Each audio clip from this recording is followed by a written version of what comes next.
Hello दोस्तों, आप देख रहे हैं सिनेमा टॉमी और मैं आ गया हूँ आपके साथ फिर से एक नया मूवी लेके। तो चलिए शुरू करते हैं। इस फिल्म के शुरुआत में दिखाया जाता है दूर कहीं एक बर्फीली जगह पे कॉर्ड इंडस्ट्रीज का एक एक्सपीडिशन चलते हुए इन लोगों को एक एलियन स्कैरब मिल जाता है, जो ये लोग कंपनी के सीईओ विक्टोरिया कॉर्ड को हवाले कर देते हैं। पल्मेरा शहर में नया कॉलेज ग्रेजुएट जेमी रेइस अपने पिता अल्बर्टो, माता रोसियो, बहन मिलाग्रो, चाचा रूडी और नाना के साथ घर लौटता है। कुछ देर बाद जिमी को पता चलता है कि उसकी फैमिली जब वो घर पे नहीं था उस वक्त बहुत बुरा समय से गुजर चुका है। कॉर्ड इंडस्ट्रीज के नए विकास धीरे धीरे उनके होम टाउन को कमजोर कर रहे हैं, जिससे उनके पिता को अपना व्यवसाय खोना पड़ रहा है और परिवार को अपना घर होने का गंभीर आशंका है। सबसे बढ़कर अल्बर्टो को हार्ट की बीमारी हो गया है। जेमी को भरोसा है कि वो अपनी कॉलेज की डिग्री के साथ एक अच्छी नौकरी पा सकता है और उनका समर्थन कर सकता है, लेकिन उनकी योग्यता के बावजूद कोई भी उन्हें हायर नहीं करता है। मिलाग्रो ने उसे विक्टोरिया कॉर्ड के हवेली पे सफाई कर्मी के नौकरी दिला दी। इस बीच विक्टोरिया को पता चला कि उसकी भतीजी Jenny cord one man army corps ओमैक नामक एक निष्क्रिय सुपर सोल्जर तकनीक के बारे में उससे बात करने आए हैं, जो उसके पिता टेड कॉर्ड ने उनके अचानक गायब होने से पहले इसे खत्म करने का आदेश दिया था। विक्टोरिया ने इस परियोजना को पुनर्जीवित कर दिया है और एक अजीब नए तकनीक का उपयोग करके इसे विश्व शक्तियों को बेचने के लिए विकसित कर रही है। जेनी विक्टोरिया से ओमैक परियोजना को रोकने की मांग करती है, क्योंकि उनके पिता ने कॉर्ड इंडस्ट्रीज के होशियार निर्माण से दूर कर दिया था, लेकिन विक्टोरिया ने इनकार कर दिया। जेमी उसे जेनी को धमकाते हुए देखता है और उनका बचाव करने के लिए आगे आता है, जिसके कारण उसे और मिलाग्रो को तुरंत नौकरी से निकाल दिया जाता है। हालांकि जेनी इस भाव की सहायता करती है और जेमी उसे कॉर्ड टावर पर बुलाती है ताकि वो उसे और उसकी बहन के लिए दूसरी नौकरी की व्यवस्था कर सके। अपने पिता की इंस्पिरेशनल बातचीत के बाद जेमी ने जेनी के प्रस्ताव को स्वीकार कर लिया। जेमी कॉर्ड टावर जाता है, पर उसे लॉबी में इंतजार करना पड़ता है। बिल्डिंग में कहीं और जेनी ने ओमैक की मेन लैब का एक आई कार्ड चुरा लिया और लैब के अंदर घुस गई। फिर और सुपर सोल्जर की नए तकनीक को ढूंढ लिया, जो स्कैरब था। वो उसे चुरा लेती है और भागती है। जेमी उसे लॉबी में देखता है और उसे पकड़ने की कोशिश करता है। जैसे ही अलार्म बजता है, जेनी घबरा जाती है और जेमी को बर्गर बॉक्स में छुपाया हुआ स्कैरब देती है और उसे उनकी रक्षा करने के लिए बताती है, लेकिन उसे कभी छूना और खोलना मना कर देती है। तो वो सहमत हो जाता है और उसे घर ले जाता है। उसके परिवार ने उसे वो बॉक्स खोलने के लिए मना लिया और उस अजीब चीज की जांच की। हाथ में उठा लेने से वो स्कैरब अचानक जीवित हो जाता है और खुद को जेमी से जोड़ लेता है। दर्द के साथ उसकी पीठ पर जुड़ जाता है और उसे एलियन सूट के एक सेट में ढक देता है। स्कैरब का सूट अंदर से उससे बात करता है और उसके सिस्टम की जांच शुरू करता है। वो अंतरिक्ष में उड़ जाता है, उसे पृथ्वी पर वापस भेजता है और उसे शहर के अंदर इधर उधर उड़ाता है। इस दौरान वो शहर के बीच एक बस से टकराता है, जिससे वो बस आधा आधा हो जाता है और वो घर लौटने से पहले नुकसान हो जाता है।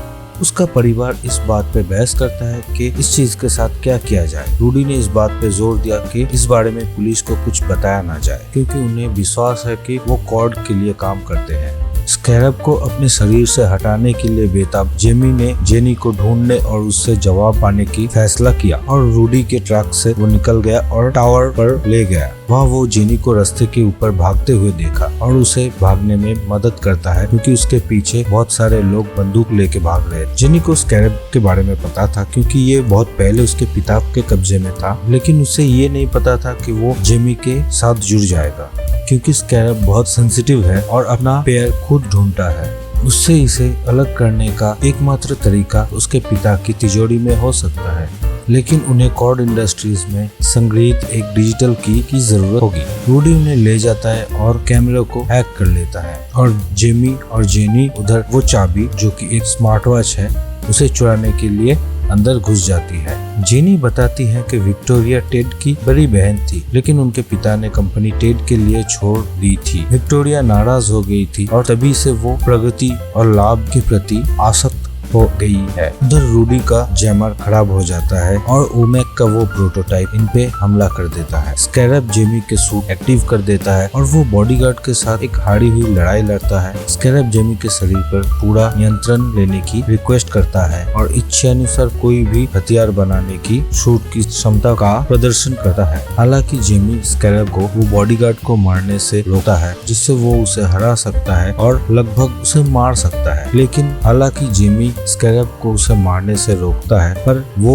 उठकर जेमी पे हमला कर देता है, जिससे वो लगभग उसे मार सकता है। लेकिन तभी रूडी और जेमी वो जैमिंग मशीन से उसके ऊपर हमला कर देता है, जिससे जेमी को निकाल लेते हैं। रास्ते में जेमी ने खुलासा किया कि स्कैरब का नाम खासीदा है। उसने ऐसा तब सीखा जब उसने उसकी शरीर पर कब्जा कर लिया और टेम्परेरी रूप से वो जेमी के शरीर के साथ और दिमाग के साथ विलीन हो रहा था। वो जेमी के पिता की पुरानी हवेली में जाते हैं और चाबी का इस्तेमाल करके वो उन्हें एक गुप्त सुरंग के अंदर ले जाते हैं, जहाँ टेड ब्लू बीटल को लेकर अपनी रिसर्च वगैरह किया करता था।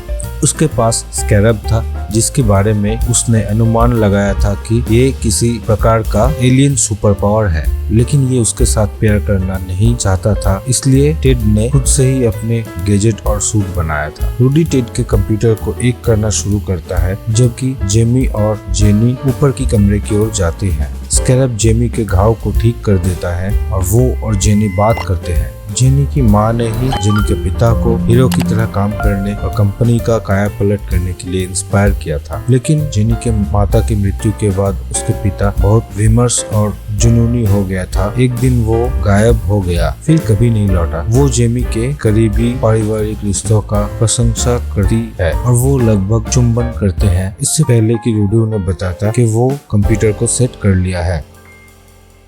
रूडी को पता चलता है कि स्कैरब पहले भी एक बार किसी और से प्यार हो गया था, जिसे प्रोटोटाइप सूट बनाने के लिए एक्सपेरिमेंट किया गया था, पर वो प्रोजेक्ट खत्म होने से पहले ही बंद हो गया था। एक बार अगर स्कैरब किसी होस्ट को चुन लेता है तो वो सेलुलर लेवल पे जाके उसके साथ बॉन्ड हो जाता है और वो करियर को बचाने के लिए मैक्सिमम ट्राई करता है। हताशा की बात यह है कि स्कैरब को निकालने के एक ही उपाय है, वो है होस्ट की मौत। ये सुनकर जेमी हताश हो जाता है और रूडी के साथ बात करता है, उसे इंस्पायर करता है कि ये स्कैरब कोई श्राप नहीं बल्कि ये एक गॉड गिफ्ट है। वो लोग देखते हैं कि विक्टोरिया की हेलीकॉप्टर उनके घर के तरफ जा रहा है और जेमी भाग के आता है। विक्टोरिया के आर्मी जेमी के घर पे उसके परिवार वालों को तकलीफ देता है ताकि वो लोग जेमी को उनके हवाले कर दे। इसके लिए वो जेमी के घर पे आग लगा देते हैं। जेमी आता है तो वो लोग जेमी के ऊपर गोलियां बरसने लगते हैं और पर जेमी को कुछ नहीं होता। तो ये देख के वो लोग जेमी के परिवार को एम करते हैं। इसके बाद जेमी ज्यादातर